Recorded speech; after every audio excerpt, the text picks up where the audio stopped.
లాల్ సలాం comrade. Lal సలాం. MRO Sirisha ఈ election నుంచి తప్పుకోవాలి. ఏం చేయమంటావు అన్నా? శిరీషాని ప్రజాకోర్టులో హాజరుపరచాలి. అది నువ్వే చేయాలి. అన్నా ఎక్కడికి పోతున్నాం మనం? సమసమాజ స్థాపన వైపుకు. బలహీనుని బానిసగా మార్చి దోచుకోవాలనుకునే బలవంతుడు గుండెలు చీల్చే వైపుకు. అభయం ఇచ్చే ఎర్ర జెండా నీడ వైపుకు. రవి, అందుకే ఎలక్షన్ జరగకూడదు. గెలిస్తే మనమే గెలవాలి. డబ్బు, కులం, రాజకీయ కండబలం, సానుభూతి ఓట్లు కానీ గెలవకూడదు. ఈశ్వర్రెడ్డి హత్య జరిగింది కాబట్టి ఈసారి శిరీషకి హై సెక్యూరిటీ ఉంటుంది. జాగ్రత్తగా డీల్ చేయి.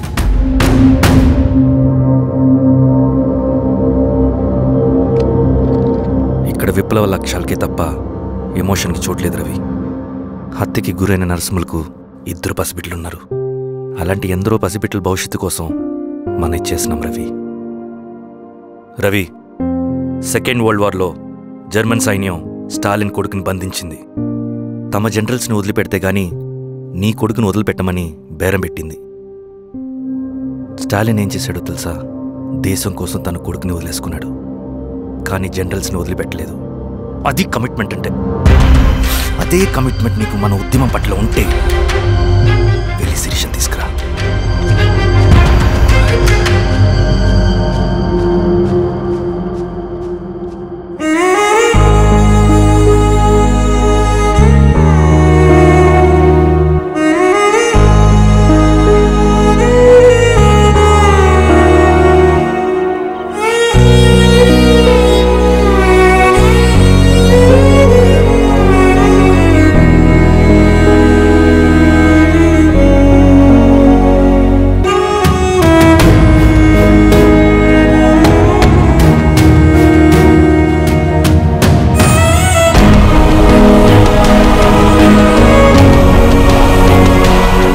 అదే కమిట్మెంట్ నీకు మన ఉద్యమం పట్ల ఉంటే వెళ్ళి శిరీషను తీసుకురా.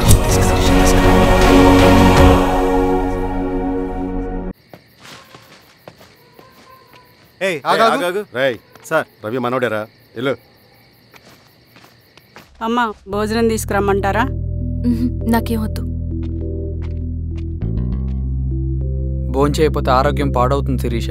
నువ్వు వెళ్ళి తీసుకురా అమ్మా. సరే. రవి, నాకు ఒక మంచి కాఫీ చేసిస్తావా? తలనొప్పిగా ఉంది. చేసిస్తా కానీ తర్వాత నువ్వు భోంచేయాలి.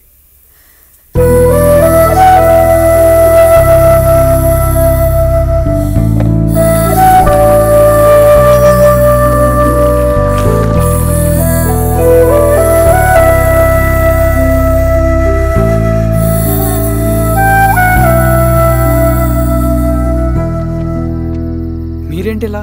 మంచినీళ్ళ కోసం వస్తున్నాను. ఓ, లోపల ఉన్నాయి, పదండి.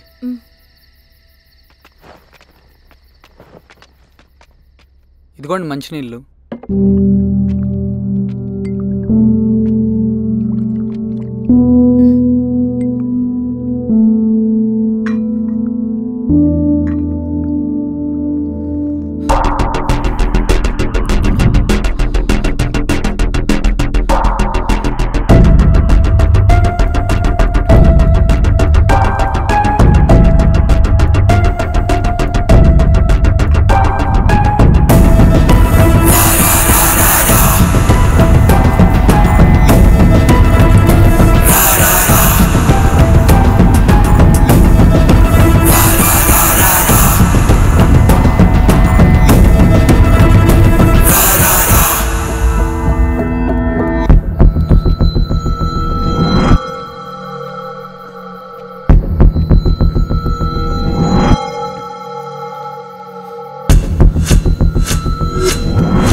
ఓకే సార్ ఏమైంది సార్ సార్ ఏమైంది సార్ సార్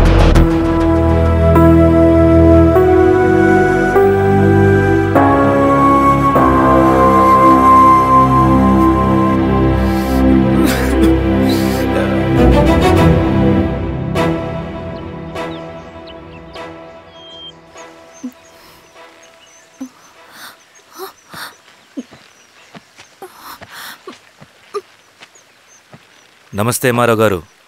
మా అడవిలో మర్యాదలు ఇలాగే ఉంటాయి. షాక్ అవ్వాల్సిన అవసరం లేదు. జెడ్పీటీసీ ఎలక్షన్ జరగటం మాకు ఇష్టం లేదు. అవి ఆగాలంటే 2 దారులున్నాయి. ఒకటి మీరు విత్డ్రా చేసుకోవాలి, లేదా మీరు చనిపోవాలి.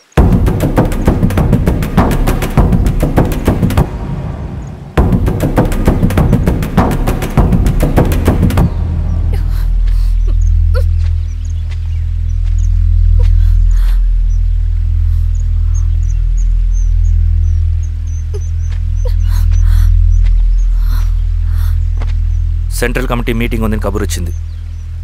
మేము వచ్చేలోపు ఎలక్షన్స్ ఆగిపోయే న్యూస్ రావాలి.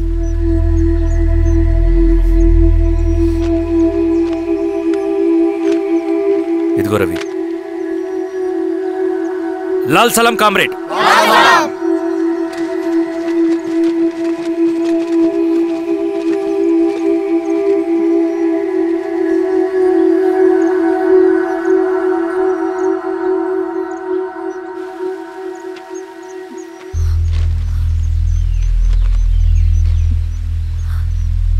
ప్రపంచంలో గొప్పవాళ్ళ చావులన్నీ నమ్మక ద్రోహంతోనే జరుగుతాయని నిరూపించావు రవి.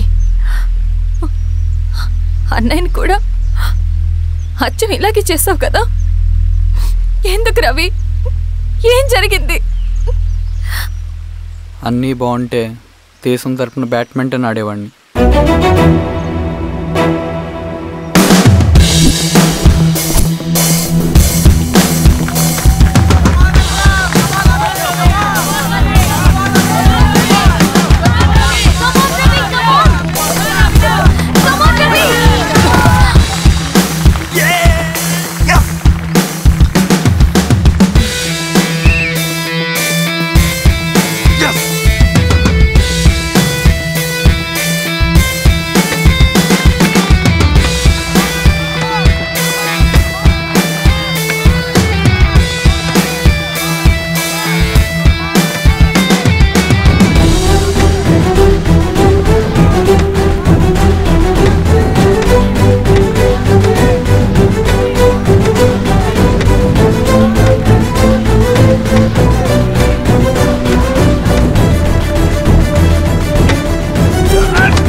అరే అభి,